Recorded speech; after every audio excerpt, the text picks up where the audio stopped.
Before you, two young boys stood, 6 and 9 years old. Their captors offered them immense wealth, power, a comfortable life. All they had to do was say one word, a single phrase of renunciation. They never said it.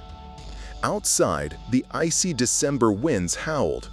Inside, the Nawab's court, a chill deeper than the winter air, settled as the verdict was delivered. These were the younger Sahibzade, ZorawarSingh and FatehSingh, sons of GuruGobindSingh, the 10th Guru of the Sikhs. They had been separated from their father amidst a brutal war, their path now leading them to face the formidable Mughal governor Wazir Khan in Sirhind. Their crime? Being born, being Sikh, and refusing with every fiber of their young being to bend. Have you ever heard a story of such unwavering conviction from children? It's a testament to the spirit they embodied, a spirit that continues to inspire millions even centuries later. Their journey to this grim courtroom began just days before, in the unforgiving winter of 1704. Guru Gobind Singh and his Sikhs were besieged in the fort of Anandpur Sahib by a combined Mughal and Hill Raja army. After months of desperate fighting, the Mughals, led by Emperor Aurangzeb's generals, offered a solemn oath on the Quran and Hindu scriptures that if the Sikhs evacuated the fort, they would be granted safe passage.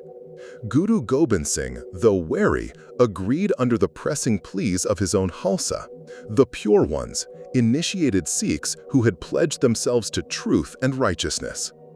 But the oath was a lie. As the Sikhs evacuated Anandpur Sahib, they were ambushed at the Sarsa River. Chaos erupted. Amidst the freezing waters and fierce fighting, the Guru's family was separated.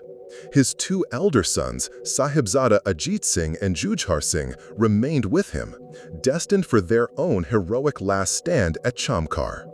But the two youngest, ZorawarSingh and FatehSingh, barely more than toddlers, became separated from their father in the confusion. They, along with their grandmother, Mata Gujri, were left vulnerable and alone. They found temporary shelter with a former family cook named Gangu. Mata Gujri believed they were safe, that Gangu would protect them.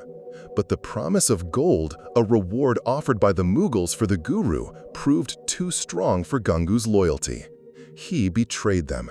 He delivered Mata Gujri and the two young Sahibzade into the hands of the Mughal authorities at Marinda, who then promptly sent them to the formidable Wazir Khan, the governor of Sirhind. Wazir Khan was a ruthless man, driven by imperial ambition and religious zeal. He had a deep animosity towards Guru Gobind Singh and saw the capture of his young sons as a monumental triumph. The children, along with their aged grandmother, were imprisoned in the Thanda Burj, the cold tower of Sirhind. It was a cruel irony. In the bitter December cold, this tower, designed to be cool in summer, offered no protection from the biting winds and frost. The first confrontation in Wazir Khan's court was intended to break them. The Nawab sat on his throne, surrounded by his officials and qazis, Islamic judges. Before him stood the two boys, Zorawar, 9, and Fateh, 6, dressed simply but carrying themselves with an extraordinary dignity. Wazir Khan began with attempts to intimidate them, then to tempt them. He offered them riches, a life of comfort, even power, if they would renounce their father's faith and convert to Islam.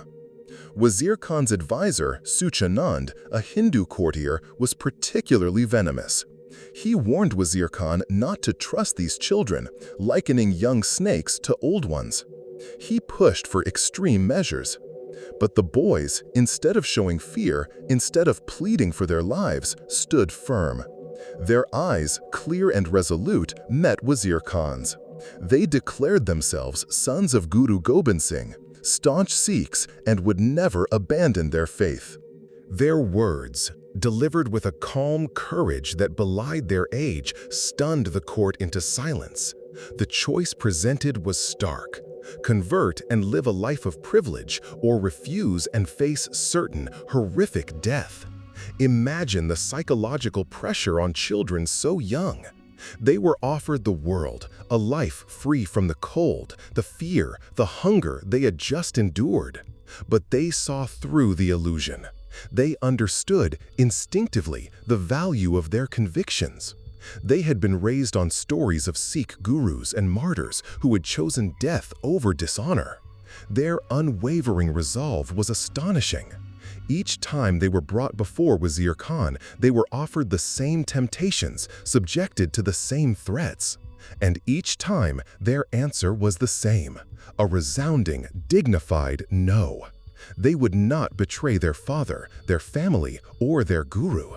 They would not compromise their identity. They stood as miniature symbols of defiance, their spirits unbroken, their faith absolute. What they never said was far more powerful than any plea for mercy. They never spoke a word of doubt, fear, or surrender. Frustrated by their defiance, Wazir Khan turned to his qazis for a legal justification for their execution. The qazis, bound by Islamic law, declared that children could not be punished with death for the crimes of their parents or for simply refusing to convert. But Suchanand, fueled by his hatred for the guru, insisted on their demise, urging Wazir Khan that these infants of a serpent would one day grow to avenge their father. Eventually, a more sinister suggestion was put forth by a local official to brick them alive within a wall. It was a punishment usually reserved for adult traitors, a cruel and slow death. Throughout this ordeal, Mata Gujri, their grandmother, remained their pillar of strength. Imprisoned in the Thanda Burj, she recounted to them stories of their ancestors, the valor of the gurus, and the sacred principles of Sikhi. She instilled in them a profound understanding of Shahidi, or martyrdom, as the ultimate sacrifice for dharma, righteousness, and faith. She prepared them not for death, but for an honorable and courageous transition, reminding them of their lineage, of the unwavering spirit of their family. Their last night together in that cold tower must have been filled with prayers and quiet strength. The morning of December 26, 1704, dawned bleak and cold. The Sahibzade, led to a designated spot, found masons waiting, ready to construct a wall around them. With Mata Gujri's words echoing in their hearts, they stood firm. Brick by brick, the wall rose around their small bodies.